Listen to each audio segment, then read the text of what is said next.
Boards topper की answer sheet की help से हम ये देखेंगे कि किस तरीके से हम लोगों को अपने पेपर को सॉल्व करना है। ये पेपर है इंग्लिश का क्लास 12th का, जो 2022 में बोर्ड में आया हुआ है, और साइड में ये जिस टॉपर के फुल मार्क्स आए हुए हैं इंग्लिश में उसकी कॉपी है। तो ये क्वेश्चन है, सबसे पहले हम सॉल्व करेंगे पैसेज यानी कि रीडिंग कॉम्प्रिहेंशन को कैसे सॉल्व किया जाता है, ये हम लोग सीखने वाले हैं। Welcome to learner. पसंद आएगा तो ज़रूर चैनल को सब्सक्राइब करें। तो देखिए, जो क्वेश्चन है, क्या करना होता है हमें, ये सारे क्वेश्चंस दिए हुए हैं और ऊपर पैसेज दिया हुआ है। तो सबसे पहले हम लोगों को क्वेश्चंस पढ़ने ले होते हैं ताकि हम पैसेज में से रेलेवेंट इन्फॉर्मेशन ढूंढ करके आंसर कर पाएं। तो स्टार्ट करते हैं। What makes Lata Mangeshkar different from her sister Asha Bhosle in terms of songs. तो सॉन्ग्स के टर्म्स में लता मंगेशकर और आशा भोसले एक दूसरे से कैसे अलग हैं, तो यही हमें अब ढूंढना है। हमें क्या करना होता है, एक्चुअली सारे के सारे क्वेश्चंस पढ़ने होते हैं और फिर आंसर ढूंढने होते हैं। तो लता मंगेशकर और आशा भोसले कैसे डिफरेंट हैं एक दूसरे से। फिर film makers and composers realise about project in which Lata Mangeshkar sang. तो फिल्म मेकर्स और कंपोजर्स ने क्या रियलाइज किया उन प्रोजेक्ट्स के बारे में, उन मूवीज़ के बारे में जिसमें लता मंगेशकर ने गाना गाया है। नेक्स्ट है which song of Lata Mangeshkar brought tear in the eyes of people. तो ये तो ना मुझे बिल्कुल यहीं पे दिख गया कि brought tear in the eyes of people, कौन से गाने से आंखों में आंसू आए हैं लोगों के। तो ये देखो, ए मेरे वतन के लोगों, ये तो बिल्कुल फटाफट ही मिल गया है ना। तो थर्ड का आंसर तो हमें फटाफट मिल गया है, हम अपने उसमें मार्क कर देंगे कि भाई ये रहा थर्ड का आंसर। थर्ड का आंसर क्या है कि भाई ए मेरे वतन के लोगों in the wake of Sino Indian war of 1962 that brought tears in the eyes of people. This song has been a fixture at every patriotic function for nearly 5 decades. तो ये सॉन्ग था जिसकी वजह से लोगों की आंखों में आंसू आए थे। 1962 की वॉर इंडिया चाइना से हार गया था और तभी ये गाना बनाया था, गाया गया था लता मंगेशकर के द्वारा। तो थर्ड का आंसर तो हमें यही मिल गया। In what way was Lata Mangeshkar instrumental. Lata Mangeshkar was instrumental in national integration. तो नेशनल इंटीग्रेशन में लता मंगेशकर की क्या भूमिका रही है, ये देखिए। नेशनल इंटीग्रेशन में क्या भूमिका रही है, वो अपनी बहन से कैसे अलग है, और फिल्म मेकर्स ने क्या समझा लता मंगेशकर के बारे में। तो 3 क्वेश्चंस का हमें आंसर करना होता है। तो एक का तो हमें फटाफट से मिल ही गया, और फर्स्ट वाले का बिल्कुल स्टार्टिंग में ही गिवन है। Through several decades Lata Mangeshkar sang for righteous and chaste Indian women on screen. तो घरेलू औरतों के बारे में लता मंगेशकर ने गाने गाए, वाइल उनकी जो सिस्टर थी Asha Bhosle sang numbers that called for sensuality. तो आशा भोसले ने थोड़े रोमांटिक सेंशुअलिटी वाले सॉन्ग गाए और लता मंगेशकर ने थोड़ी जो घरेलू महिलाएं होती हैं उनके प्रति समर्पित गाने गाए। तो टॉपर ने क्या आंसर लिखा है इसका, ये देख लेते हैं। Mangeshkar had such charisma. Mangeshkar का, लता मंगेशकर का एक ऐसा कैरिज्मा था, उनका एक ऐसा चार्म था दैट फिल्म मेकर।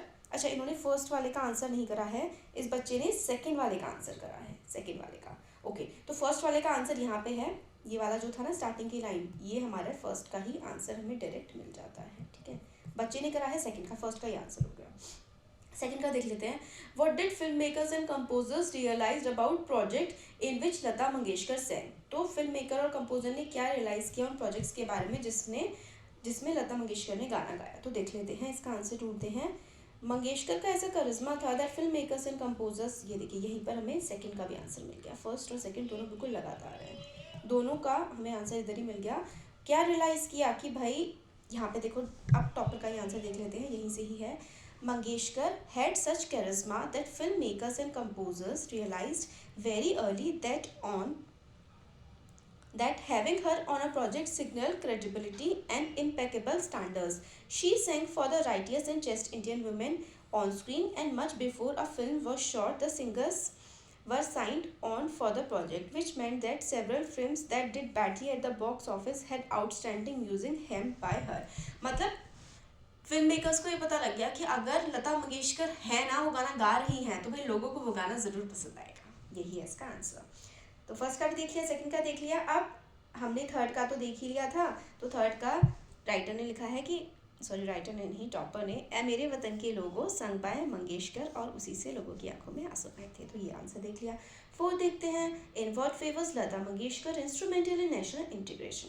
तो नेशनल इंटीग्रेशन यानी कि देश को एक साथ लाने में लता मंगेशकर का क्या रोल रहा, तो इसका आंसर भी हमें यहीं पर मिल जाएगा। देखते हैं। यहाँ से देखिए लिरिसिस्ट और कंपोज़र ये वाला तो इधर हो गया।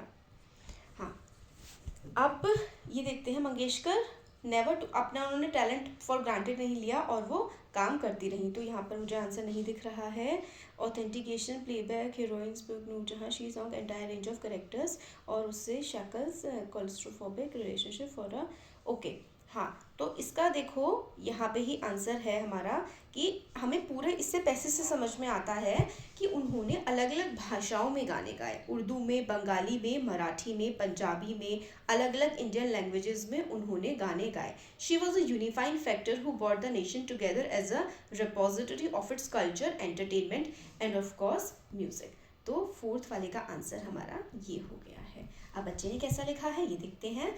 She was a unifying factor who brought the nation together as a repository of its culture, entertainment, and music because she sang in a range of Indian languages from Bengali to Marathi, her mother tongue to Punjabi, and the radio took her voice to different parts of the country. The song "ए मेरे वतन के लोगो" also helped in national integration.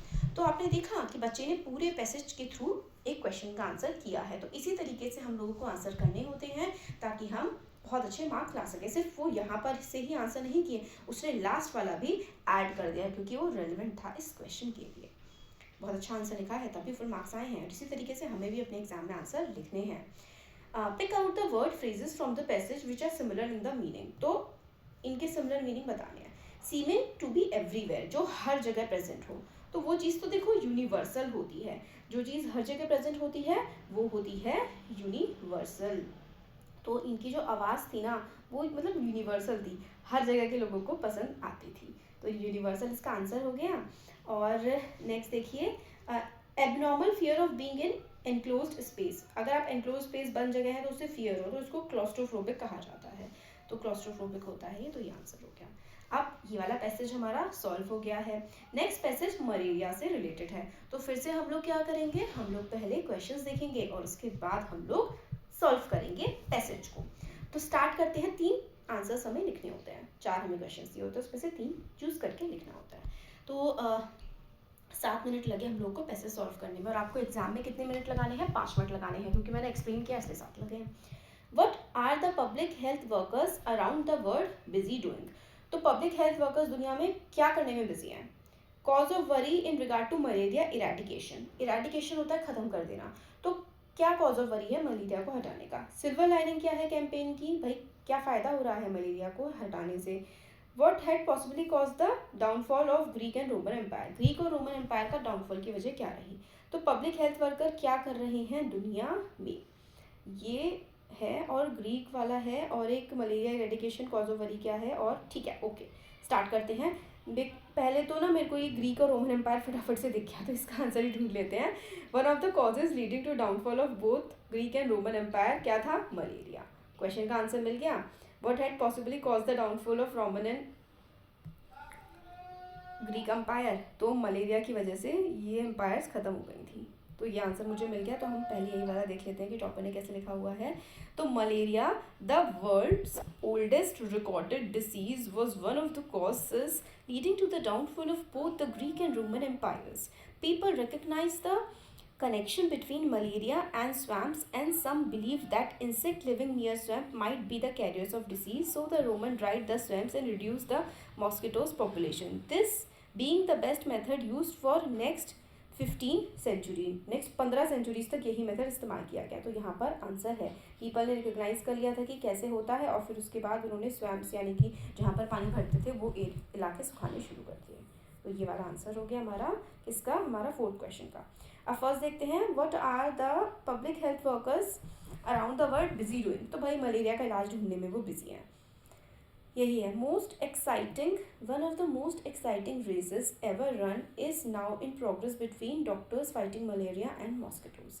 According to the most recent count 225 million people a year suffer attack of malaria and more than 2 million die. तो 2 million यानी कि लगभग आप समझ लीजिए 2 मिलियन का होता है 20 लाख। 20 लाख लोग जो है वो मलेरिया की वजह से मर जाते हैं।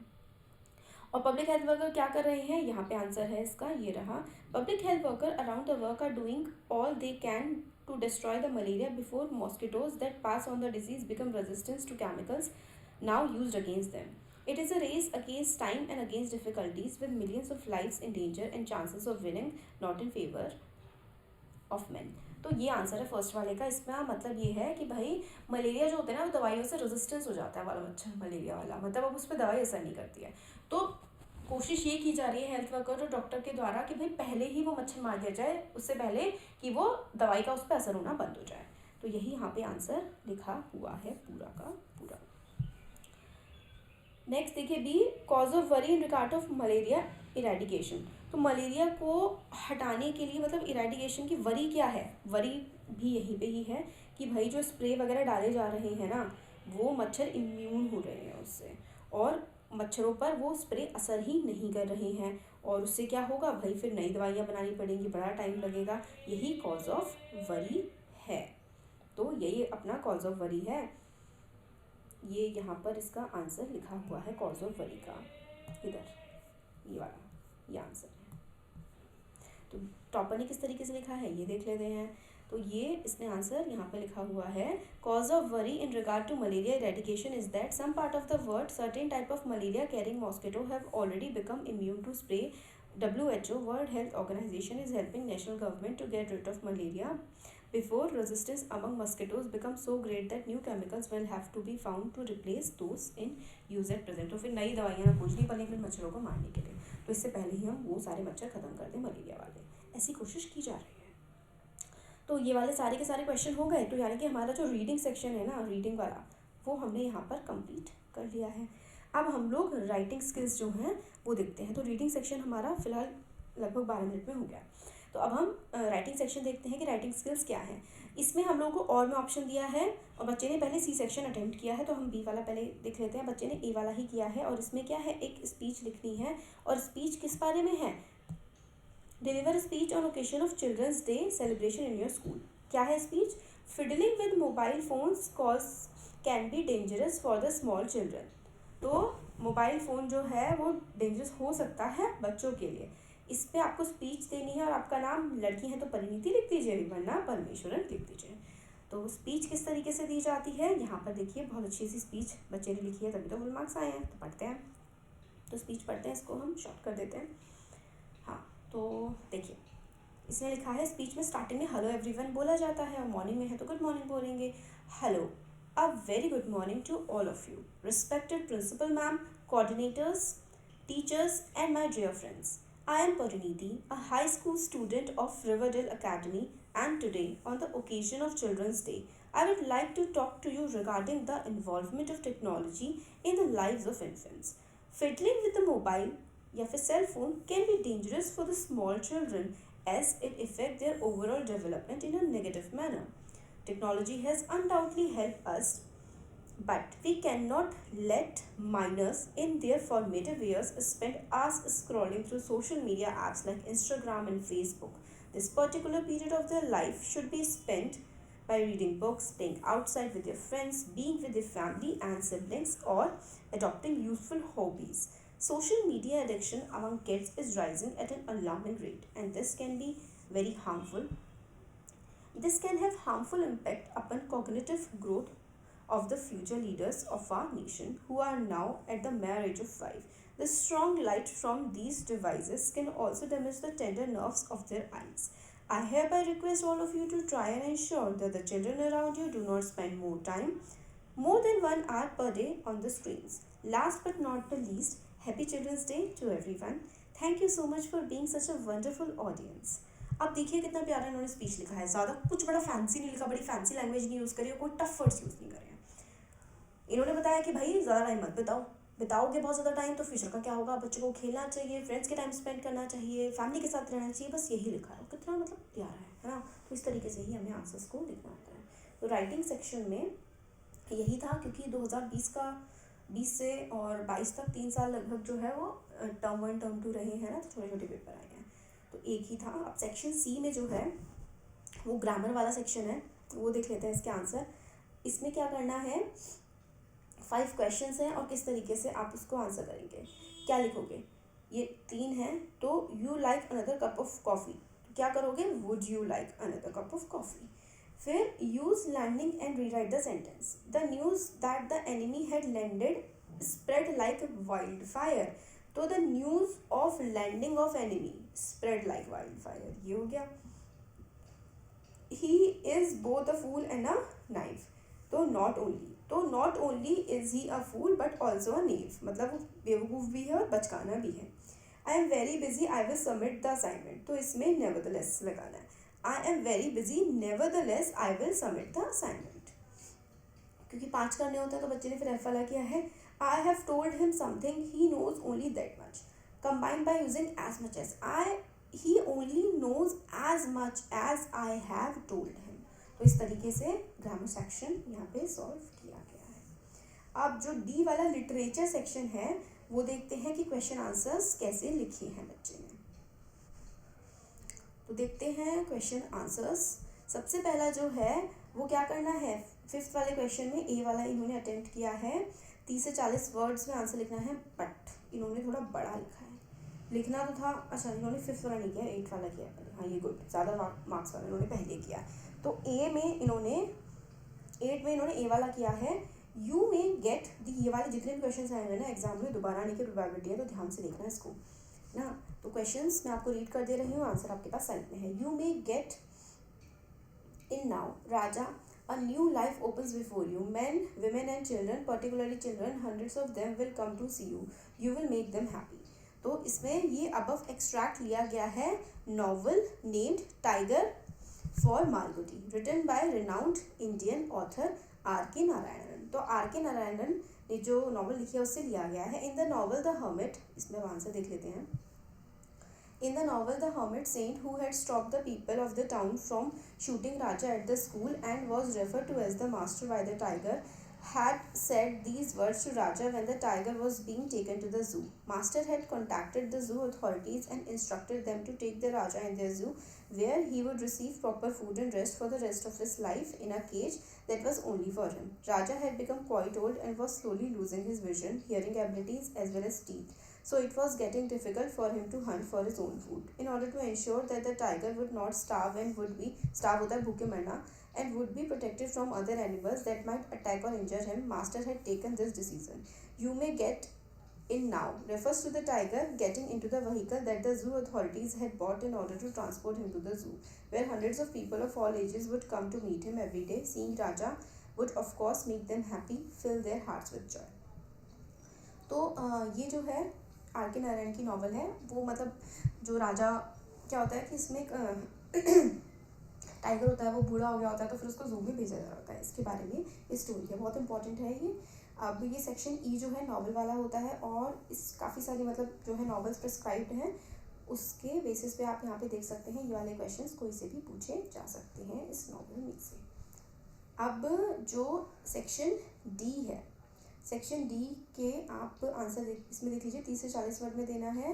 तो बच्चे ने फर्स्ट वाला लिखा हुआ है, पहले 6th वाला सॉल्व किया है. हाँ आप मतलब ज़रूरी नहीं आपको सीक्वेंस से सॉल्व करने होते हैं, जो आपको ज़्यादा अच्छे से आता है वो हमेशा पहले सॉल्व करें, बस क्वेश्चन नंबर अच्छे से डालते. तो हम पहले देख लेते हैं ए वाला 5th का.